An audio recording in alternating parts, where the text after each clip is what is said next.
Today we're adding and subtracting real numbers. We have to add 2 plus 4. What does this equal? 6. If we have to add negative 2 plus negative 4, what does this equal? Negative 6.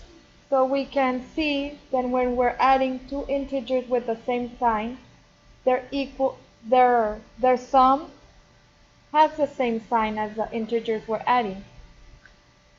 To add two numbers with the same sign, you add their absolute values, and the sum has the same sign as the addend. So in this case, we're adding two positives, our answer is positive. We're adding two negatives, our answer is negative. If you remember the song from last year, when we're adding integers, please follow me. 1, 2, 3. Same sign, add and keep the sign. If we have to add negative 7 plus negative 4, what would this equal? Negative 11. If we have to add negative 1.5 plus negative 2.5, what would this equal? Negative 4. Negative 4. If we have to add 2 plus 14, what does this equal? 16.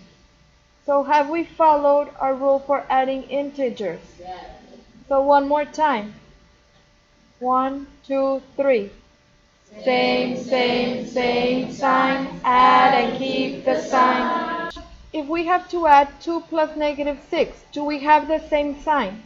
No. When we don't have the same sign, we have to subtract and keep the sign of the number with the largest absolute value.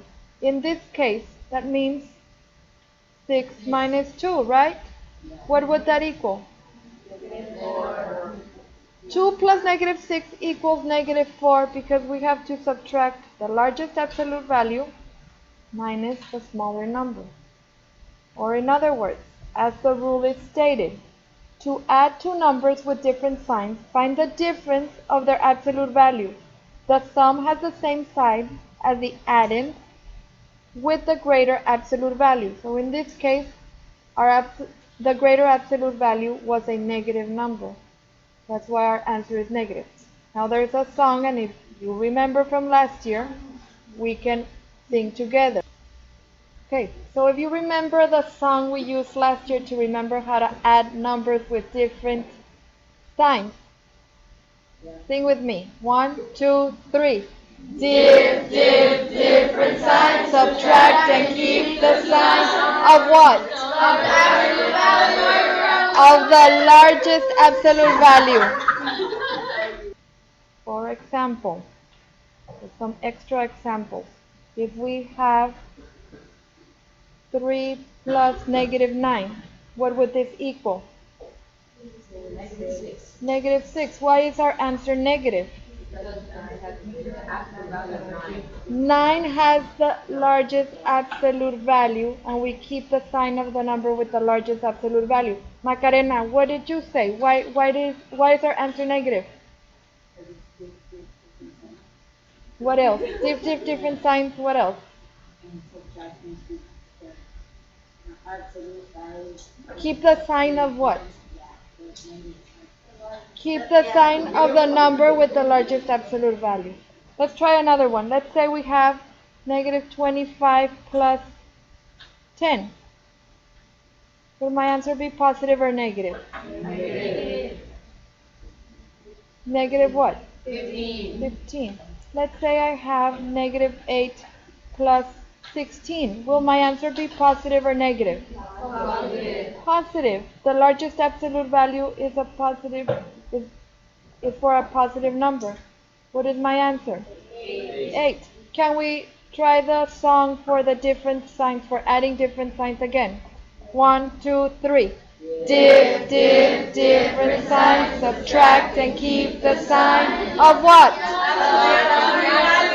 Of the number with the largest absolute value. Now we're going to subtract integers. To subtract integers, we have to add the opposite of the second number.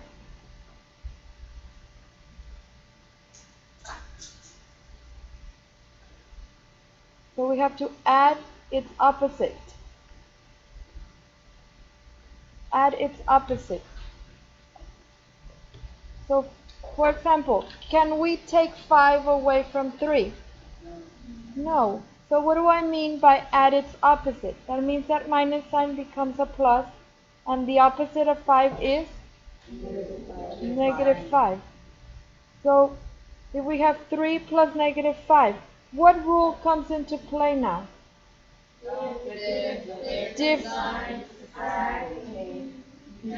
Okay, let's sing it again. Different signs, subtract and keep the sign of what? So, so that means negative 2. If we have to subtract negative 6 minus 2, when we're subtracting, we have to add its opposite. That means we have to change the minus sign to a plus and use the opposite of the second number. This means negative 6 plus negative 2. Now what rule comes into play now? Same sign. Add and keep the sign. Negative 8. Let's say we have negative 8 minus negative 4. What happens here? We have two negatives together. What happens when we have two negatives? They make a positive. Negative 8 plus 4. What rule do we use? Difference,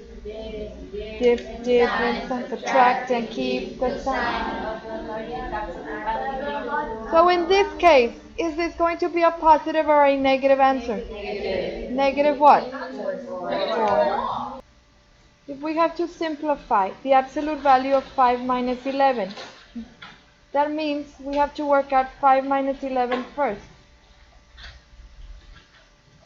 If we're subtracting, we have to add its opposite, or add the opposite of the second number. That means 5 plus negative 11. What would that equal? Negative 6. And what is the absolute value of negative 6? 6. Let's say we have the absolute value of 7 minus 8. When we're subtracting, we have to add the opposite of the second number. That means 7 plus negative 8. What's 7 plus negative 8? Negative 1. And what is the absolute value of negative 1? 1.